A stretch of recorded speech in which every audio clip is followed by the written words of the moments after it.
വേഗം വരുന്ന നമ്മളുടെ കർത്താവായ യേശുക്രിസ്തുവിൻ്റെ തൻ്റെ നാമത്തിൽ എല്ലാവർക്കും സ്നേഹവന്ദനം. വിശുദ്ധ ആരാധനയിൽ പാപം ഏറ്റുപറഞ്ഞുകൊണ്ട് നടത്തുന്ന ഒരു പ്രാർത്ഥന ഇപ്രകാരമാണ്: ഞങ്ങൾ നിന്റെ വിശുദ്ധ കൽപ്പനകളെ ലംഘിച്ചിരിക്കുന്നു. ഞങ്ങൾ ചെയ്യേണ്ട കാര്യങ്ങളെ ചെയ്യാതെ വിട്ട് ചെയ്യരുതാത്ത കാര്യങ്ങളെ ചെയ്തിരിക്കുന്നു. ഞങ്ങളിൽ സൗഖ്യവുമില്ല. ഈ ഭൂമിയിൽ ചെയ്യുവാനായി ദൈവം ഏൽപ്പിച്ച ചില ചുമതലകൾ ഉണ്ട്.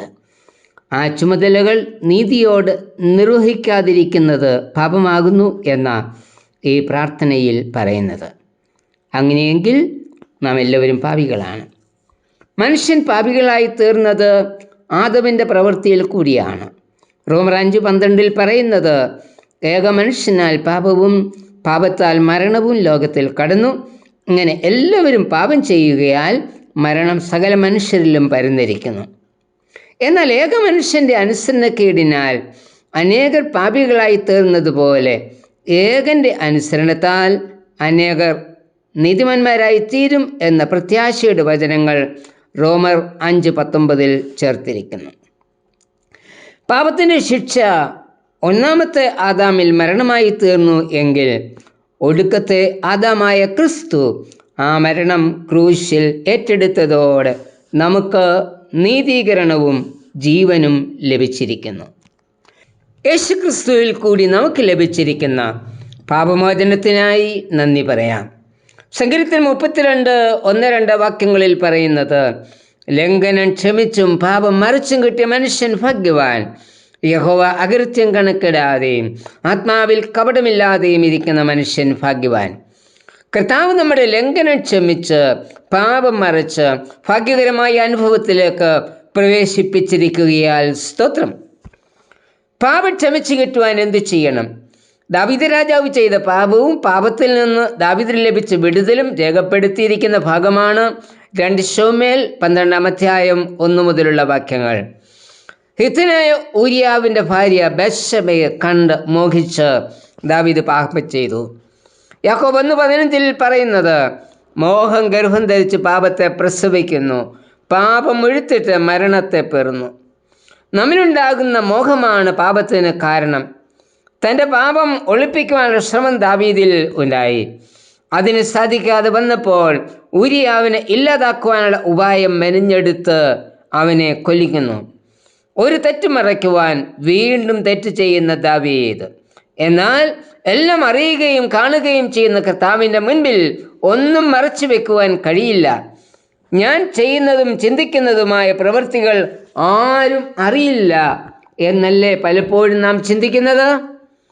ലൂക്കോസ് 12:2 കർത്താവ് പറയുന്നത്, മൂടി വച്ചതൊന്നും വെളിച്ചത്ത് വരാതെയും ഗൂഢമായത് ഒന്നും അറിയാതെയും ഇരിക്കുകയില്ല. നിങ്ങൾ ഇരുട്ടത്ത് പറഞ്ഞത് എല്ലാം വെളിച്ചത്ത് കേൾക്കും. യെരിഹോ കൈവശപ്പെടുത്തുവാനായി ഇസ്രായേൽ പുറപ്പെടുമ്പോൾ ശപഥാർപ്പിതമായ വസ്തു ഒന്നും തൊടാതിരിപ്പാൻ സൂക്ഷിച്ചു കൊള്ളണം എന്ന് യോശുവ കൽപ്പിച്ചിരുന്നു. യോശുവ 6:18. എന്നാൽ ഈ കൽപ്പന ലംഘിച്ച ആഖാൻ ശപഥാർപ്പിത വസ്തുവിൽ ചിലതെടുത്ത് ഒളിപ്പിച്ചു വെച്ചു. യോശുവ 7:1. ഇതാരും അറിയില്ല, കാണില്ല എന്ന ആഖാൻ ചിന്തിച്ചത്. എന്നാൽ യഹോവയായ ദൈവം അത് കണ്ടു. ദൈവം യോശുവയോട് പറയുന്നത്, ഇസ്രായേൽ പാപം ചെയ്തിരിക്കുന്നു, അവർ എൻ്റെ നിയമം ലംഘിച്ചിരിക്കുന്നു, അവർ ശപഥാർപ്പിതം എടുത്തിരിക്കുന്നു, അവർ മോഷ്ടിച്ച് മറവ് ചെയ്ത് തങ്ങളുടെ സാമാനങ്ങൾക്കിടയിൽ അത് വെച്ചിരിക്കുന്നു. യോശുവ 7:11. നമുക്ക് ചുറ്റിലുമുള്ളവരുടെ മുമ്പിൽ പാപം മറച്ചു വെക്കാം, എന്നാൽ എപ്പോഴും നമ്മെ കണ്ടുകൊണ്ടിരിക്കുന്ന ഒരു ദൈവമുണ്ട് എന്നത് മറക്കരുത്. ദാവീദിന്റെ പാപം യഹോവയായ ദൈവം കണ്ടു. നാഥാൻ പ്രവാചകനെ അയച്ച് ദാവീദ് തെറ്റ് ചെയ്തത് ഒരു ചെറുകഥയിൽ കൂടി പ്രസ്താവിക്കുന്നു. കഥയിൽ തെറ്റ് ചെയ്തവന് ദാവീദ് മരണശിക്ഷ നൽകി. ആ തെറ്റ് ചെയ്തത് നീ തന്നെ എന്ന് നാഥാൻ ദാവീദിനോട് പറയുമ്പോൾ ദാവീദിന് താൻ ചെയ്ത പാപം മനസ്സിലായി. അവൻ്റെ എല്ലാ ശക്തിയും ചോർന്നുപോയി. ദാവീദ് നിലവിളിച്ച് പറയുകയാ, ഞാൻ യഹോവയോട് പാപം ചെയ്തിരിക്കുന്നു. തെറ്റ് മനസ്സിലായ ദാവീദ് അനുതപിച്ചു. ഉടൻ തന്നെ ദാവീദിന് പാപമോചനം ലഭിച്ചു. യഹോവ നിന്റെ പാപം ക്ഷമിച്ചിരിക്കുന്നു, നീ മരിക്കയില്ല. 2 ശമൂവേൽ 12:13. യഥാർത്ഥ അനുതാപത്തോടെയുള്ള ഏറ്റുപറച്ചിൽ ഒന്ന് മാത്രമേ പാപമോചനം നൽകൂ. പലതരത്തിൽ നാം എല്ലാവരും പാപികളാണ്. എന്നാൽ നമ്മെ എപ്പോഴും കാണുകയും അറിയുകയും ചെയ്യുന്ന ഒരു ദൈവം ഉണ്ട്. അത് നാം തിരിച്ചറിയണം. ഒരുപക്ഷെ ചിന്തിച്ചേക്കാം, വലിയ പാപമൊന്നും ഞാൻ ചെയ്യുന്നില്ലല്ലോ എന്ന്. നമുക്ക് പാപമില്ല എന്ന് നാം പറയുന്നുവെങ്കിൽ നമ്മെ തന്നെ വഞ്ചിക്കുന്നു, സത്യം നമ്മളില്ലാതെയായി എന്ന 1 യോഹന്നാൻ 1:8 പറയുന്നത്. നമ്മുടെ പാപങ്ങളെ ഏറ്റുപറയുന്നുവെങ്കിൽ അവൻ നമ്മുടെ പാപങ്ങളെ ക്ഷമിച്ച് സകല അനീതിയും പോക്കി നമ്മെ ശുദ്ധീകരിക്കും. 1 യോഹന്നാൻ 1:9. കർത്താവേ, ഞാൻ നിന്നോടും എൻ്റെ സഹോദരങ്ങളോടും പാപം ചെയ്തിരിക്കുന്നു. എൻ്റെ പാപത്തിൻ്റെ കുറ്റം ക്ഷമിച്ച് എന്നെ ശുദ്ധീകരിക്കണമേ. ആമേൻ.